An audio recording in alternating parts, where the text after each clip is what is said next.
Hey, what's up, everyone? So, a cool thing about Keystroke is that you can kind of use your iMessage like Snapchat, where you can write one message and then text it individually to a bunch of people. So, we call them broadcast lists. How they kind of work is you create a list, you add a name to it. So, I went to a sailing party this weekend.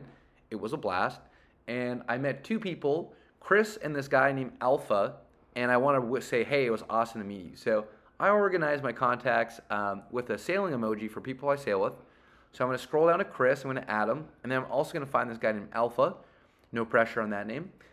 and scroll down and add him to that broadcast list. So once I have those two guys in that list, one of the cool things about Keystroke is then I can start to add information that's specific to them in the text. So how that works is I can just say, hey, first name, and it's going to go look at their contact and add Chris, and then add Alpha to it. You'll see what I mean in a second.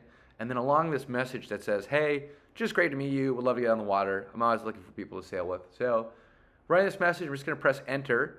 And then a cool thing is that you can just see in the upper left that it sent those messages and it has their individual names in those messages. So as the keystroke works with iMessage, this will show up everywhere you use iMessage.